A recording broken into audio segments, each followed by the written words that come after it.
네, 안녕하세요. 수업 시작하도록 하겠습니다. 금방 영상까지는 우리가 진나라, 진시황제까지를 배웠고요. 진나라는 오래 가지 못하고 통일은 했지만은 곧바로 한나라로 이어지는 모습을 볼 수 있습니다. 오늘 이제 챕터 2 부분, 마지막 부분까지 할 텐데, 오늘 해야 될 부분은 특히 이 한나라에 대해서 조금 더 깊게 한번 학습을 하도록 할 건데, 한나라는 역사가 길었기 때문에 우리가 한나라를 그 시대 구분을 전한, 그 다음에 신나라, 후한, 그 다음에 이어지는 게 위촉오 삼국시대가 이어진다고 보고 있거든요. 그 다음에 이 위촉오 시대부터 우리는 이제 또 배우겠지만 위진남북조 시대, 이렇게까지 가게 됩니다. 그 가운데 오늘은 이제 한나라를 배울 거고, 주로 전한 시대의 유명한 황제들을 조금 배우도록 할게요. 자, 먼저 첫 번째 한나라, 한이라고 하고요. 제가 선생님이 저번에 칠판에 적어준 중국 사람들의 민족이 무엇이냐 할 때 한족이라고 하는 거. 이렇게 보면 알겠지만 같은 한자를 쓰고 있죠. 중국 사람들이 자신들의 정체성을 어떻게 보고 있는가. 그만큼 이 한나라는 고대 국가로서 되게 중요한 역할을 하더라 라는 거 꼭 알아두시고, 자, 한나라가 다시 재통일한다. 최초의 통일국가는 진나라였지만 금방 망하게 되고 그걸 다시 통일을 한다. 누가? 유방이란 사람과 항우란 사람이 싸워서 이 유방이란 사람이 이기게 되면서 이 유방이 만든 나라 한나라가 다시 통일을 한다. 여러분들 다 아시겠지만 그 한나라의 유방과 초나라의 항우의 유명한 그 소설 초한지라는 소설이 있고요. 여러분들 이 둘의 이야기를 보드게임으로 한 게 바로 장기판, 장기의 게임이죠. 그래서 그런 것들을 좀 알 수 있다. 여러분들 참고로 장기판의 그 초록 색깔이 초나라의 항우를 의미하고요. 그 다음에 빨간 색깔이 바로 이 한나라 유방을 의미한다는 거 알아둘게요. 자, 그래서 한나라의 유방, 이제는 황제가 되었죠. 그 황제의 이름을 한고조라고 합니다. 지금부터 이제 고조라고 표현하겠습니다. 그래서 한고조가 한나라를 재통일한 뒤에 어떻게 하느냐, 이 진시 황제가 법가를 너무 강하게 했기 때문에 나라가 망했다고 생각하기 때문에 법가 통치를 완화하고요, 조금 덜 하는 거죠. 그 다음에 군현 제도도 너무나 힘들게, 너무나 중앙 집권화를 강력하게 하니까 불만이 생긴 게 아니냐. 그래서 이 사람은 약간 믹스를 합니다. 나오죠. 군현제와 봉건제를 절충한다라는 거. 믹스를 하는 것을 우리는 군국제도라고 합니다. 그래서 한 고조는 이 군국제도를 실시한다는 거. 오른쪽에 나와 있는데 수도에는 군현을 설치했네요. 그죠? 그럼 수도는 군현제도고요. 멀리 있는 지방은 이 사람들한테, 황족이나 공신들한테 제후로 봉한다? 봉건제도를 한 겁니다. 그래서 두 개가 믹스되어 있는 제도, 군국제도가 있다라는 거 같이 알아두시고요. 그 다음에 이제 그의 손자입니다. 이 사람이 너무 유명한 사람인데요. 사실 너무 많은 일을 해서 그래요. 한무제라는 사람, 이 사람 기억해 두시고요. 사실 고조보다 이 무제의 역할이 훨씬 더 크거든요. 이게 무제가 너무 많은 일을 하기 때문에 다양한 일들이 있는데, 자, 첫 번째는 군현을 확대했다. 이거 그냥 군국제도에서 문제가 생겨요. 어디서? 역시 봉건제도에서.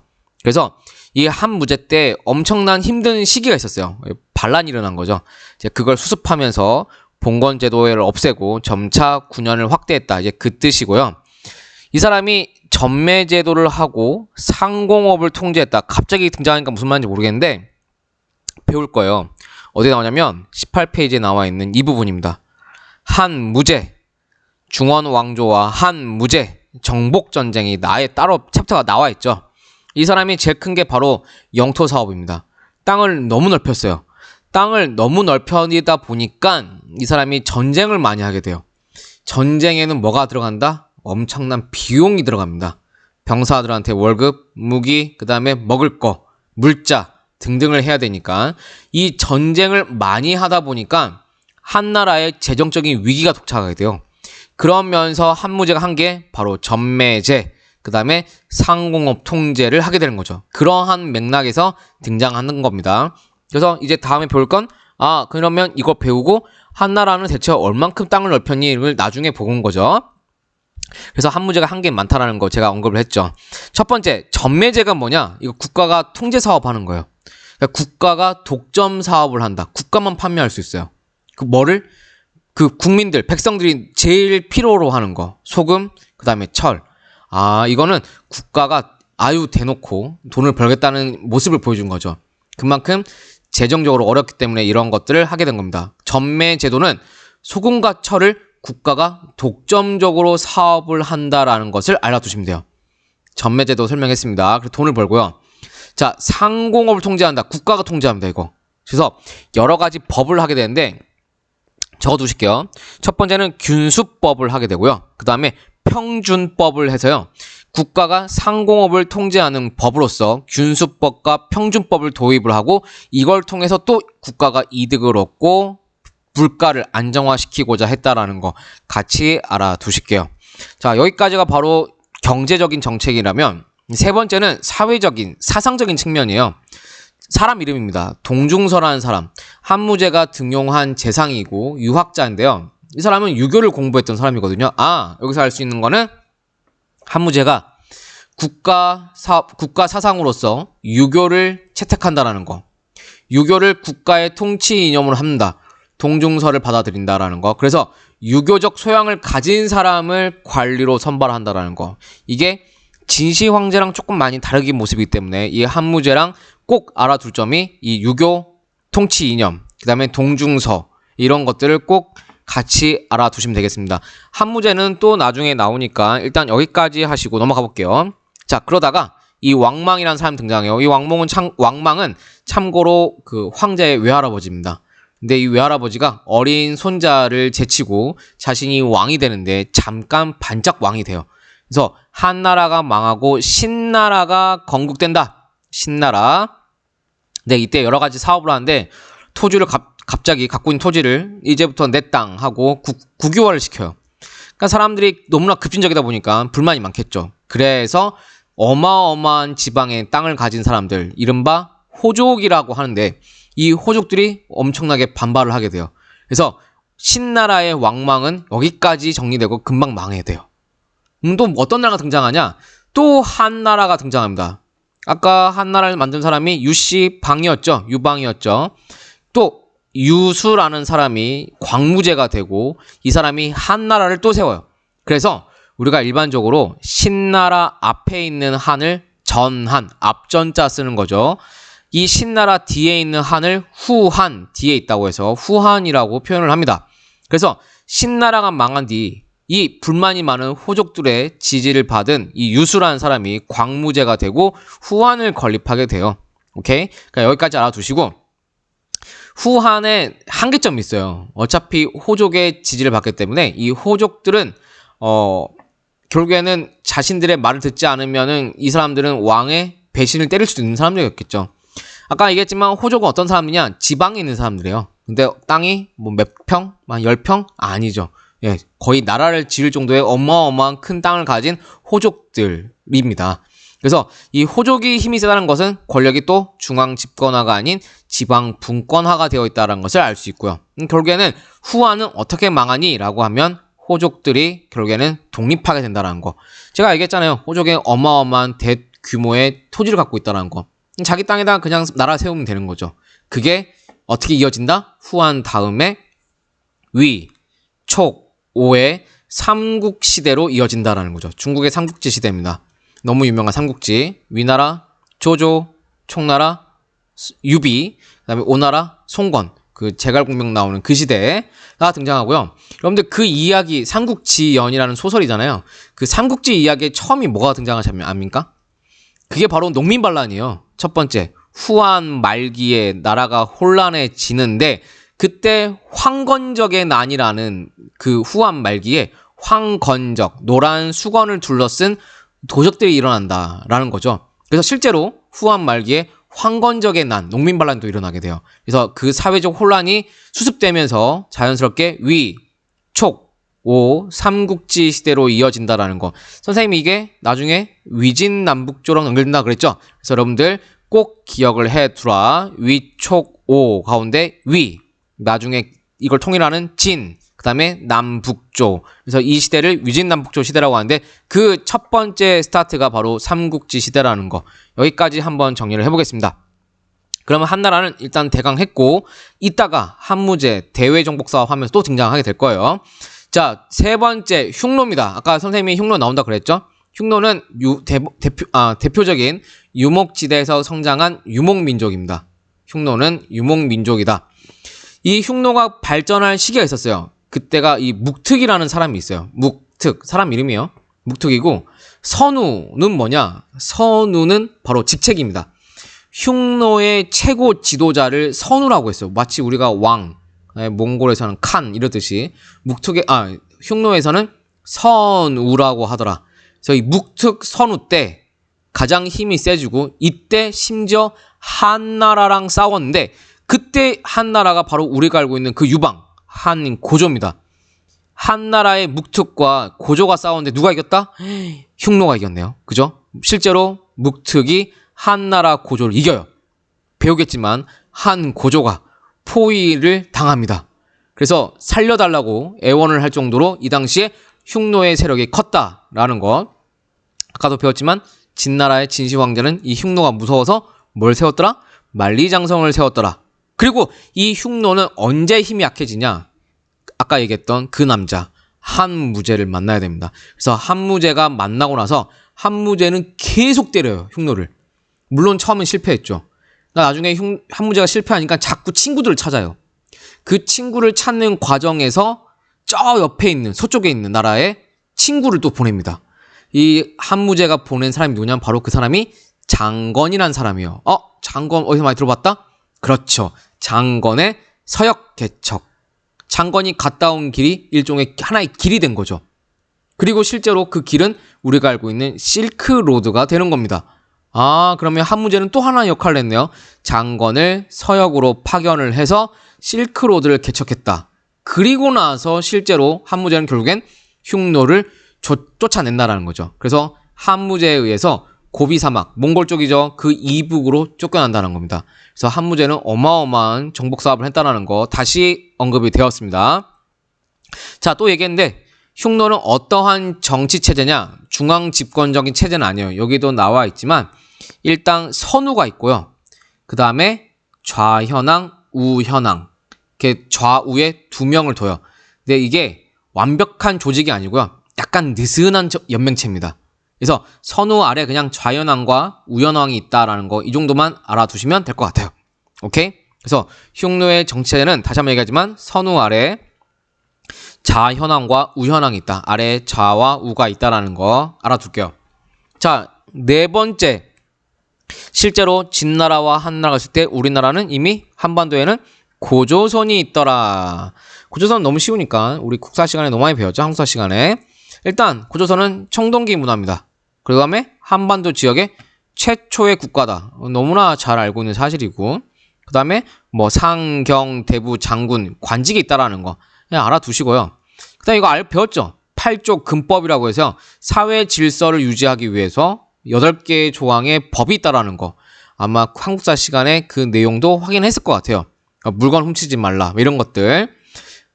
그 다음에 대립을 해서 연나라의 친일을 받기도 했다? 알아두시고요. 이 사람 반드시 아셔야 돼요. 이 사람 위만이라는 사람은 중국에서 온 사람이에요. 언제냐? 그때가 진나라와 한나라 넘어갈 때 진한 교책인데 그때 위만이 그 진한 교체기가 되게 혼란하잖아요. 그 틈을 타서 우리나라로 들어옵니다. 그때 위만이 당시에 고조선 왕인 준왕을 몰아내고 집권을 하는 거죠.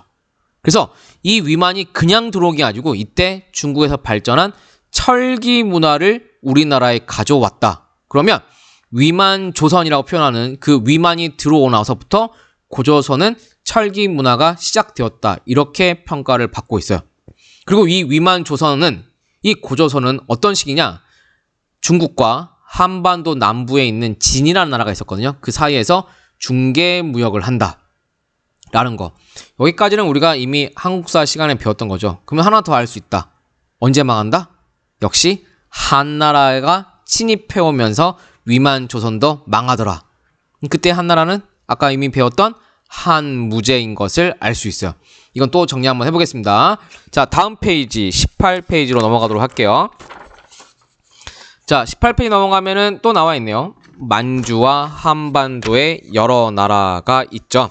자, 만주와 여러 나라, 한반도 여러 나라인데 이거는 고조선 다음에 우리나라에 어떤 나라가 있었니? 근데 뭐 워낙 잘 아는 내용이니까 부여, 고구려, 옥저, 동해, 삼한이 있더라라는 거.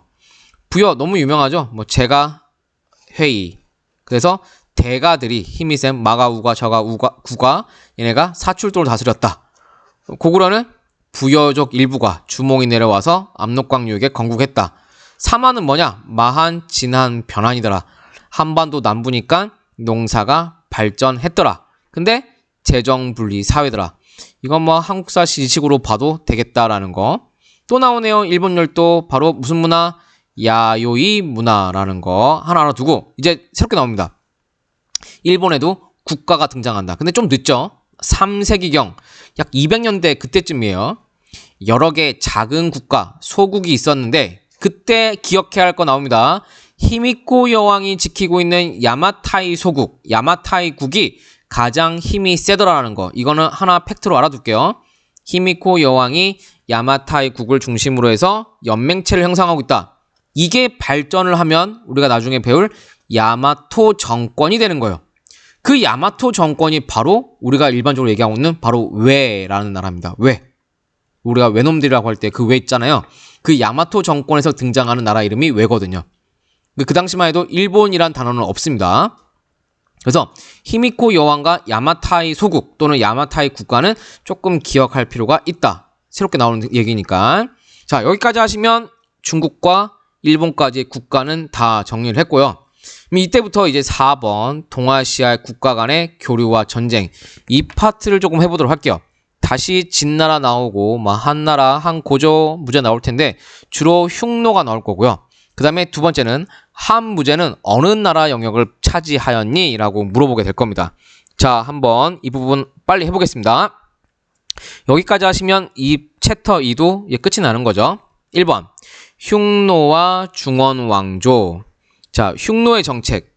유목민인 흉노는 농경지역에 대한 교역과 약탈을 병행했다. 쉽게 말해서 흉노는 중국을 많이 침범했다. 그래서 진시황제는 흉노가 자꾸 내려오니까 그걸 막기 위해서 뭘 만들었다? 만리장성을 축조하였다. 너무나 쉬운 내용, 아까 배웠던 내용. 자, 세 번째 한고조, 유방이죠. 자, 아까 제가 얘기했죠. 한고조가 흉노의 선우인 묵툭과 싸운 적이 있다. 아까 금방 얘기했죠. 그곳이 어디냐? 바로 평성이란 곳에 백등산에서 싸웁니다. 그러니까 그곳에서 포위당한 거예요. 묵툭 선우가 흉노의 군대로 포위했다는 거죠. 그러니까 한고조는 포위당했습니다. 누구한테? 묵툭한테. 어디서? 평성에서. 그 전투 이름은 백등산 전투. 그래서 우리가 이거를 백등산 전투 혹은 평성의 치욕이라고 두 가지 표현을 씁니다. 아시겠죠? 그래서 한고조는 묵툭과 싸워서 포위당했다. 그걸 뭐라 한다? 백등산 전투 또는 평성의 치 또는 평성의 치욕 이렇게 표현하더라. 그래서 풀어달라고 애원을 합니다. 그랬더니 흉노가 묵툭선우가 봐줍니다. 그래서 풀어줘요. 그래서 한고조 유방이 씩씩거리면서 다시 돌아가는데 그때 흉노랑 안 싸우려고 이거 웃긴 거죠. 중국 한나라가 흉노한테 공물을 바치고 공주를 시집 보내요. 이 공주는 한나라 공주입니다. 이해되시죠? 특이하죠? 그래서 이때 중원 왕조가 유목민족이랑 사이좋게 지내려고 공주를 자꾸 보내거든요. 이건 심지어 나중에 당나라 때까지 이어져요. 그래서 우리가 이런 공주를 뭐라 하냐면 화번공주라고 합니다. 화번공주. 특이하죠? 그래서 중국에서 유목민족을 진정시키고자 싸움 안 하고자 힘이 세니까 공주를 시집 보내서 우위관계, 친성관계를 유지한다라는 게 특이한 점이다. 우리가 그 공주를 화번공주로 한다. 교과서에 아마 나와 있을 겁니다. 꼭 알아두시고요. 자, 네 번째 또 그가 나오네요. 한무제가 나오죠. 한무제가 처음에 흉노 쳐들어갔을 때 졌어요. 역시 흉노는 세더라. 그래서 한무제가 친구를 찾습니다. 그 친구가 누구냐? 바로 월지 또는 대월지라고 하는데 그 나라예요. 이 대월지가 흉노한테 한 방 맞았어요. 그러니까 이 대월지는 흉노를 좋아하지 않죠. 그러니까 그걸 알았던 한무제가 야, 그러면 월지한테 가서 같이 흉노를 치지 않을래? 라고 얘기를 해봐. 누가? 장건 네가. 그래서 장건을 몰래 불러서 대월지로 보냅니다. 이 대월지가 어딨냐? 바로 서쪽에 있어요. 그 서쪽에 가는 길에 흉노가 가운데 있고요. 그러니까 흉노 몰래 대월지를 가야 되는데 장건은 붙잡힙니다. 흉노에서.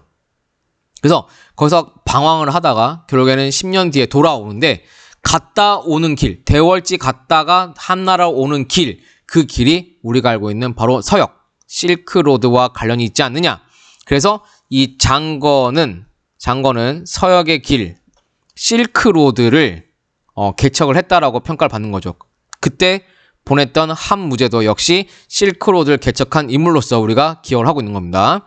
그래서 이 장건이 대월지를 통해서 파견을 하는데 실크로드가 파견되고 여하튼 간에 한무제는 끊임없이 흉노를 공격하면서 성공을 한다. 성공해요. 실제로 흉노는 고비사막, 몽골 위쪽으로 쫓아낸다라는 거. 그래서 흉노 정벌 이후에 실크로드를 누가 장악한다? 한무제가 장악한다라는 거죠. 그래서 하나 기억해두고요. 한무제는 가만히 두지 않아요. 옆에를 볼게요. 남비엣. 선생님이 남비엣, 비엣남 이거 어디라고 했죠? 베트남이라고 했죠. 베트남도 한무제가 정복을 합니다. 그래서 이때부터 베트남은 오랫동안 약 1000년 동안 중국의 지배를 받아요. 그래서 제가 베트남의 문화는 특히 북부 베트남 문화는 유교권과 관련이 있다고 얘기했죠. 그게 그런 점이고요. 그 다음에 거기에 9개 군현을 설치한다라는 거. 군현제도. 베트남이 군현. 베트남이 중국의 땅이 됐다라는 것을 알 수 있죠. 자, 그 다음에 마지막 고조선. 한무제는 고조선도 침범을 한다라는 거. 그래서 고조선은 한무제의 침입에 의해서 망했다라는 거. 그래서 고조선도 결국에는 한무제에 의해서 망하고 그곳에 4개의 군현이 설치된다라는 거. 여기까지 정리해 두시면 우리가 흉노와 한나라, 한무제의 역할, 전쟁 다 정리를 할 수 있습니다. 자, 두 번째 위와 야마타의 국인데요. 야마타의 국은 아까 배웠죠, 여기서. 히미코 여왕의 야마타의 국이죠. 근데 이때가 3세기거든요. 한참 뒤에요. 그러니까 일본은 야마타의 국가는 한참 뒤에 위나라와 거래를 튼다. 그 거래가 뭐냐? 우리가 일반적으로 얘기하고 있는 조공 책봉 관계다라는 거죠. 그래서 위나라와 야마타의 국가가 거래를 하게 되는데 야마타의 국의 히미코 여왕이 위나라에 중국이에요. 사신을 보내고 조공을 한다. 그때 히미코 여왕이 인정을 받아요. 네가 일본의 왕이다. 그걸 친위외왕이라고 해서 금으로 된 도장을 보내줍니다. 위나라가 히미코 여왕한테. 그래서 이때 일본이라는 나라가 본격적으로 야마타의 국가가 일본을 대표하는 국가가 되었다라는 것을 알 수 있어요. 이 위나라는 아까 얘기했던 위초고 위진남북조 시대 때 그 위나라예요. 그래서 이거는 그렇게 관계성을 볼 수가 있다라는 거죠. 그래서 18페이지 내용은 여기까지 정리할 수 있고, 그래서 대외관계 챕터 2의 내용을 우리가 여기까지 정리를 했습니다. 그래서 여러분들 여기까지 정리했으면은 그 뒷페이지에 있는 19페이지에 있는 문제를 풀 수 있거든요. 그래서 19페이지에 있는 문제를 풀어보시고 선생님과 함께 풀이할 수 있도록 하겠습니다. 오늘 여기까지 진행을 할게요. 감사합니다.